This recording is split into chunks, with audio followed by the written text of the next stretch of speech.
Welcome to another edition of Ask the AD. Brian Smoller with the Director of Athletics, Gene Taylor. We're glad you could join us. It's been a while since we've done one of these. It has. Figured it was a good time to jump in here, get a couple of questions answered, and really some topics that are kind of hot button issues for K-State fans. Absolutely. Yeah, it's been a while. I apologize, but looking forward to trying to get some things answered and talk a little about what's going on. A lot of things have transpired the last couple of weeks. Yes, they have, and that's where we start. Our first question comes from Turpentine Till on Twitter, who asks, can you see any other schools leaving the Big 12 before this is all over, or will we end up with the 8 remaining and 4 new additions?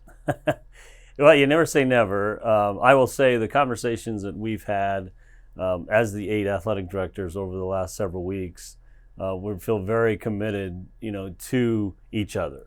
I think once we realized that when the alliance happened, the Pac-12, the Big Ten, the ACC, I think there are probably schools looking to try to, because of the uncertainty. I think now that we've added these 4 schools, we feel very good about those 4 schools.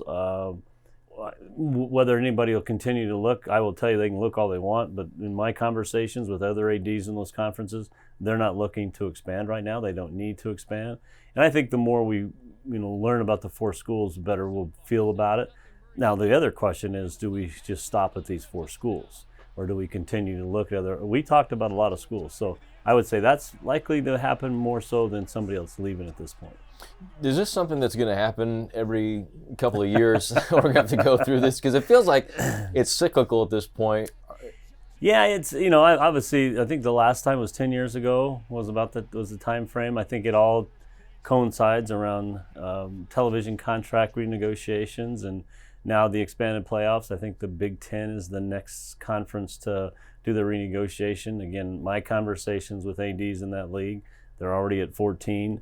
To expand, they would just take more out of the pie. So I'm not sure that you'll see a lot more movement in the Power 5 level. Where you'll see the movement is in the other conferences at this point. Which makes sense as they try to recover from the 4 that are coming to the Big 12, obviously, and start to realign things. ESPN, as always, is a big part of this, only because they are a big partner, not only for us and the Big 12, but also in college athletics. There are grievances that fans have, no doubt, with ESPN Plus, and I know you've mentioned here recently about K-State football being on ESPN Plus.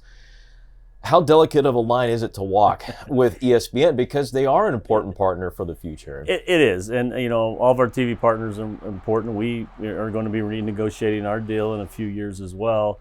We agreed to go into the ESPN Plus with the Big 12 now a couple of years ago to expand our opportunities. We knew initially it was going to be limited, at least in terms of football, but the other sports, it gave us an opportunity to get all those sports on ESPN Plus. It has improved in terms of access and quality. It does get frustrating when we have 3 games in a row on Plus, although one of them is an away game at Oklahoma State. So we just, there's reasons for that. I will tell you some of the reasons for more football games is in order for us to make up some revenue that they lost for lack of games last year, they said we're going to put more of your football games, not just ours, on ESPN Plus, so we didn't have to take a haircut, so to speak. So that's one of the reasons you're seeing more football games on ESPN Plus.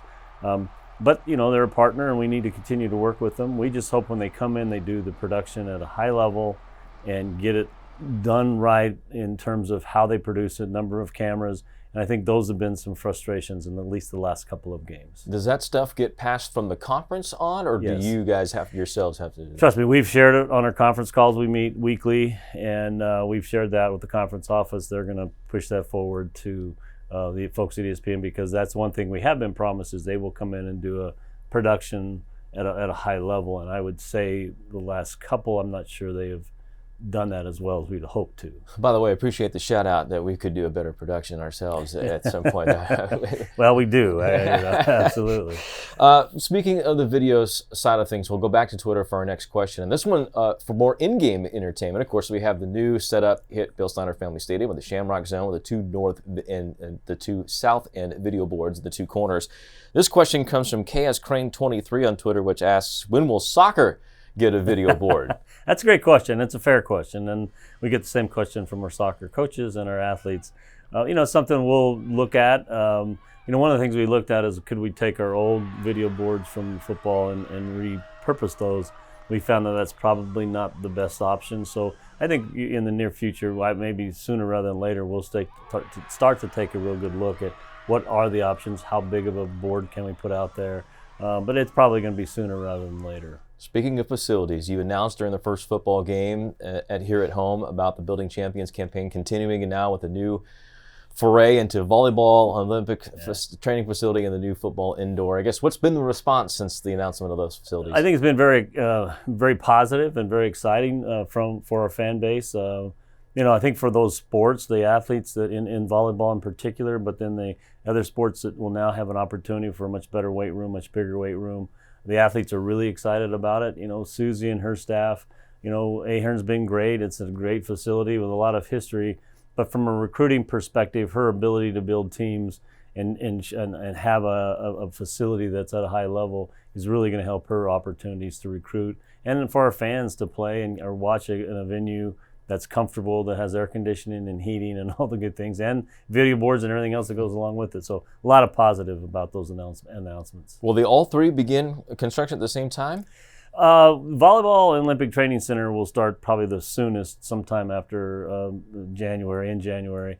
The football facility will take a little bit longer. We've got some material issues, some timing issues with whoever we hire as a construction company. So that one may be a little bit later in the 2022 season. And as we wrap this up, football so far has seen a great environment. Boy, what a crowd we had for the first game, and all new sort of things to experience: the Power Cat porch, the Shamrock Zone, new concession items, and digital ticketing, all part of the new experience at Bill Snyder Family Stadium. I certainly hope our fans, appreciate what we're trying to do. We're trying to make things more efficient, so please download your tickets and get them on your devices as soon as you can, so you come to the stadium, our ticket office. And like everybody else, we're all facing staffing shortages across the country. If you follow sports, a lot of ADs apologizing for not having enough security, and we experienced the same thing, although I would say our staffing was at a higher level than most. But be patient. We're going to get better each week. And the first game is always, jitters, and we just don't get it as smooth as we'd like. But hope our fans have understanding, and we're going to do everything we can to make the experience better each week. No doubt. And it was great to see a full house for that first game. Awesome energy compared to what we experienced the year before. It's good to see you. It's great to be back in the same room. Absolutely. Doing this show. Looking forward to people continuing to stay safe out there, stay healthy, make the right decisions. And download those tickets, get them in your digital wallets before the next home game. Thanks, Gene. Appreciate it. Thanks, Brian. Appreciate it. Keep those questions coming. You can always email or drop a social media question to Gene Taylor, and we'll look for you on the next Ask the AD. For Gene Taylor, I'm Brian Smoller. Thank you for watching.